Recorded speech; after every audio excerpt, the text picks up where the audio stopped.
संत रविदास जी महाराज की आप सभी को हार्दिक बधाई, शुभकामनाएं। आज पूरा देश संत शिरोमणि की जयंती पूरे हर्षोल्लास के साथ मना रहे हैं। संत रविदास जी के जीवन के बारे में संक्षिप्त बात करते हैं।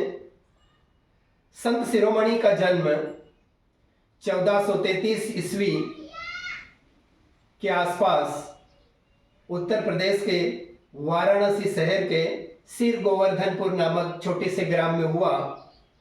बचपन से ही वे प्रतिभाशाली थे और अपने पिताजी के व्यवसाय में वो हाथ बटाते थे। लेकिन जैसे जैसे वे बड़े हुए 12 वर्ष की उम्र में उनका विवाह कर दिया गया। लेकिन उस समय की जो व्यवस्था थी उसमें मुगलों का शासनकाल था और देश में जातिवाद, छुआछूत, वर्ण व्यवस्था और आडंबर, पाखंडवाद आदि बहुत सारी सामाजिक कुरीतियां थी। इसलिए वो भक्ति मार्ग की ओर प्रवृत्त हुए और उन्होंने बहुत सारी विचारधारा समाज के हित में दी। उनके जो प्रमुख संदेश है, आज संक्षिप्त में उन पर बात कर लेते हैं। उनके जीवन से जुड़ा हुआ एक बड़ा महत्वपूर्ण मुहावरा है, मन चंगा तो कठौती में गंगा।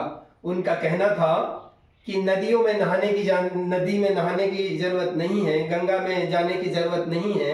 यदि आपका मन पवित्र है, यदि आप सबके प्रति दया, करुणा, प्रेम का भाव रखते हैं तो आप जहां हैं वहीं सुखी रहेंगे। आगे उन्होंने कहा कि ऐसा चाहूं राज में जहां मिले सबन को अन्न, छोट बड़े सब सम बसे रहे रविदास प्रसन्न। क्योंकि उस समय पे बहुत सारे लोग गरीब थे और कम लोग ही अमीर थे, तो ऐसी व्यवस्था में उनको अच्छा नहीं लग रहा था। तो वो समानता के पक्षधर थे और यही संदेश उन्होंने जगह जगह जाकर के लोगों को दिया। आगे उन्होंने बताया कि पराधीनता पाप है, जान लेऊं रे मीत, रैदास पराधीन से कौन करे हैं प्रीत। उनका कहना था कि उस समय मुगल बादशाह के समय में बहुत सारे लोग गुलामी की जिंदगी जी रहे थे, उनको हक और अधिकार नहीं थे। तो ऐसे में उन्होंने कहा कि पराधीन रहने से कोई इज्जत नहीं है, कोई मान सम्मान नहीं है। यदि आपको मान सम्मान की जिंदगी जीना है तो पराधीनता से मुक्त होना पड़ेगा। आगे उन्होंने कहा कि सब लोग बराबर है, कोई छोटा नहीं है, कोई बड़ा नहीं है।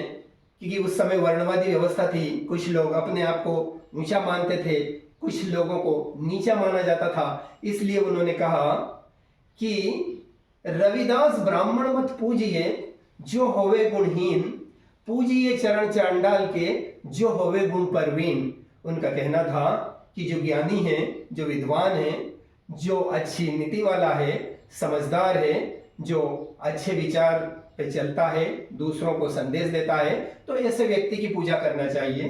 किसी जाति विशेष के व्यक्ति की पूजा नहीं करना चाहिए। उनका संदेश था कि जो वर्णवादी व्यवस्था में है उसमें शूद्र की दुर्गति क्यों हुई। उन्होंने बताया कि विद्या बिन गई मति, मति बिन गई नीति, और नीति बिन गई गति, और गति बिन गया वित्त, और वित्त बिन चरमराए शूद्र। और एक विद्या की वजह से इतनी हानि हुई है। तो विद्या को उन्होंने सर्वोपरि माना और कहा कि ज्ञान ही एक ऐसा मार्ग है जिसमें चल करके आदमी अपने जीवन को धन्य बना सकता है और दूसरों के जीवन को भी आगे बढ़ाने में मदद कर सकता है।